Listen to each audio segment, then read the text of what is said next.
You know what really grinds my gears? You know what really mesas my corn? The fact that dry brushing for a small portion of the painting community is seen as a cheat or like a cheap and easy, too easy to really be counted. You're not really painting. Like there's a really weird subsection of the painting community that that treat dry brushing as if it's like cheating, basically. And not only am I here to tell you that they're blatantly wrong and dry brushing, it is easy, but it makes you a better painter. Uh, but I'm also here to show you how to dry brush. You see, dry brushing is a technique where you use a paintbrush. For instance, I have a set of dry brush right here. Here, I'll grab the biggest one. They're like they almost look like makeup brushes, right? And you can use makeup brushes for this. Another thing you can use is like old paint brushes that you're done using or can't really get the good detail with. Um, the point of dry brushing is to apply as little paint as possible to the model while still hitting all of the raised areas. It allows for unique and easy ways to do highlighting. It allows for unique and easy ways to use contrast paints. One of the easiest ways to paint 40 clan rats in a day is through dry brushing and contrast paints.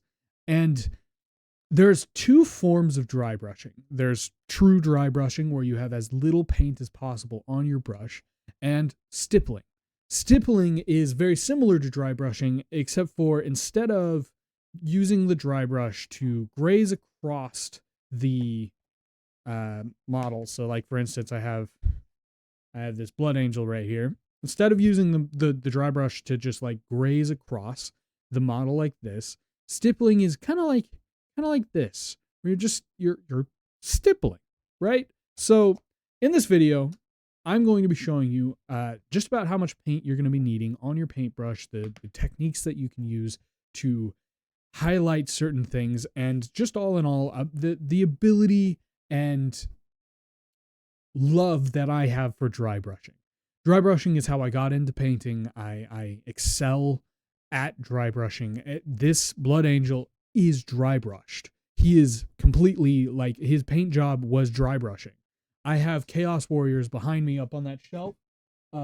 Their armor, it looks like corrosive, eaten away steel. And that texture I achieved through dry brushing. I'll show you a close up right here. This is a technique that you can use to, if you're a new painter, learn how to highlight in certain areas using dry brushing. Or if you're an old painter and already kind of know how to use a paintbrush, how to excel in your painting abilities. Dry brushing, to me, putting it simply, is a technique that requires a lot of control. The control of the paint on the brush, control of your hands. And I think we can just hop right into it.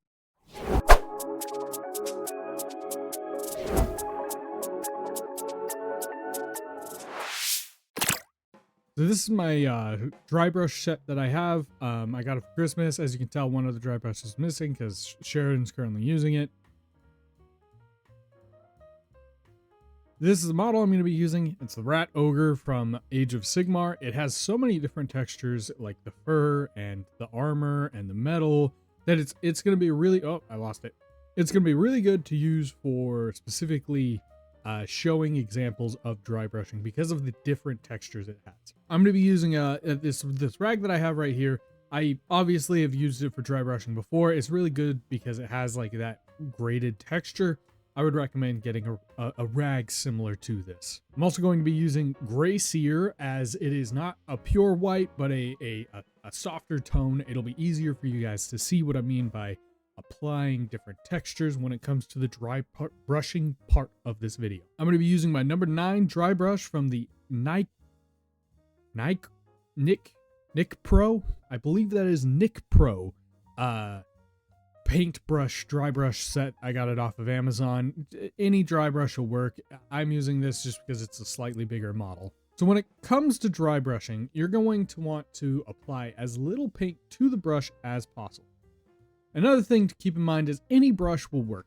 any brush at all, even an old makeup brush. Now, as you see here, I'm literally applying as little paint as I possibly can to the very tip of this. And I'm going to grab my dry brush rag and I'm going to dry the brush off or remove most of the paint.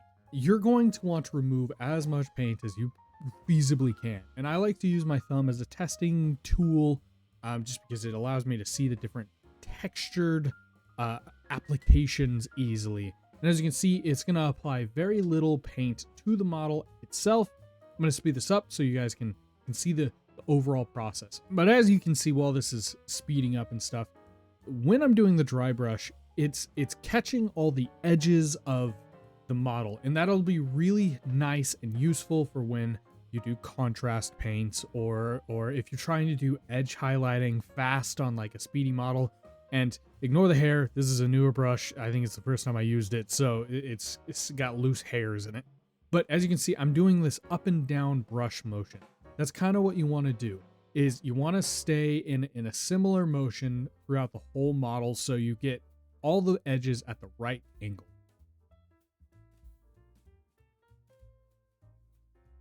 When you're doing the dry brushing, you're going to look at your brush and you're going to really think that there's not enough paint on it. But trust me when I say there's plenty of paint on it, even if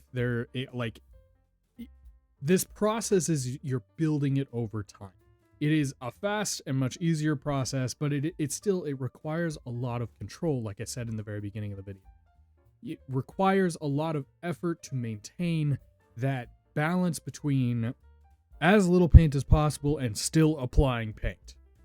But as you can see, it's highlighting all of the like raised areas and it's applying a little bit of texture to the skin parts of this model. And if you look on the armor specifically, you can really see the different layers of paint that's being applied. Now I'm going to speed this up and finish dry brushing the whole model. You'll get to see once it's all finished and dry brushed.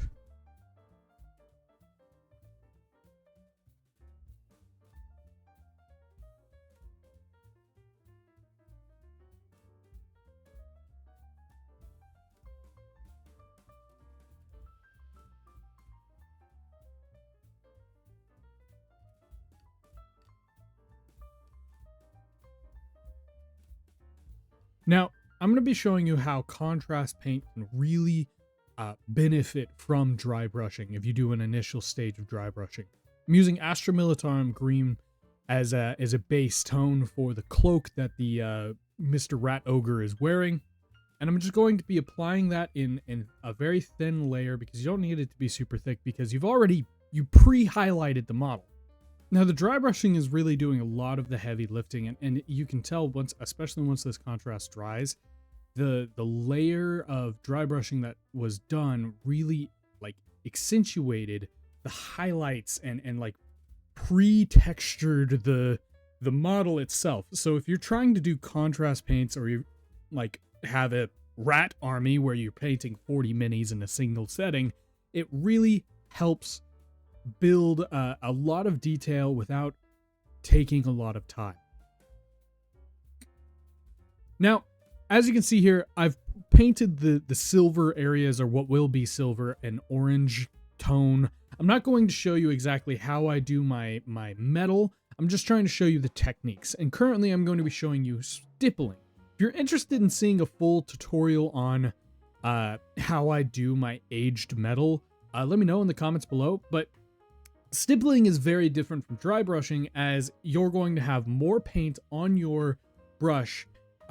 As you can see, it is applying a lot more paint to my thumb. And you're going to be doing a different motion. Instead of dry brushing where it's an up and down motion, stippling is a dotting motion and a circular motion. You're not trying to get the edges, you're trying to add detail and texture.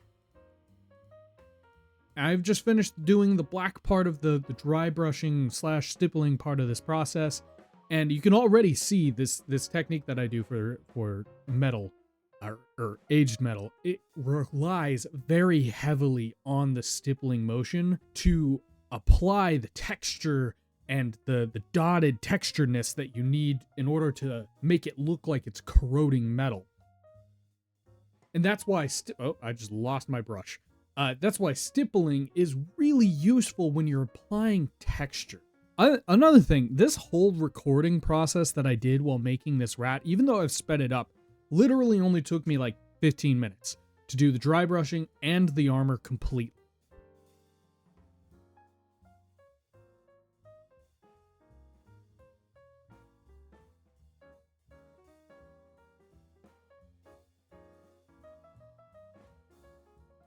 Just like that, I've shown you how to use contrast paints with dry brushing, doing dry brushing over the whole model, and how to use stippling to apply texture to the model that wasn't already there. Now, if you can see on the metal itself, there's that texture, which is really, really nice when you're trying to do aged metal or anything that has more texture than a flat, soft plastic. And just like that, you become a dry brushing professional.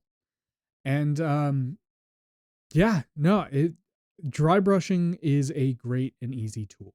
I highly, highly recommend that you give it a try. At the very least, it will excel with contrast paints. If you're a big Timmy player and you got those big lizards from Age of Sigmar, or you've got a horde of bugs or greenskins, dry brushing will make your life a lot easier. Trust me. Especially when it comes to horde armies, dry brushing helps. It really, really does. And it is also really good for doing bases. I didn't really cover that in my tutorial part here, but I will be later on, probably later on next month, doing a basing tutorial. And in that video, I'm primarily going to be using dry brushing because it is so good. And if you remember last week's video, it was a how to make rocks video. And that video, it's quite simply dry brushing to do the painting. So, but if you have any further questions or concerns, or if you have any recommendations for tutorial videos or videos of how to paint certain models or techniques that you guys would like to see, leave it in the comments below. And I'll catch you guys in the next realm. See ya.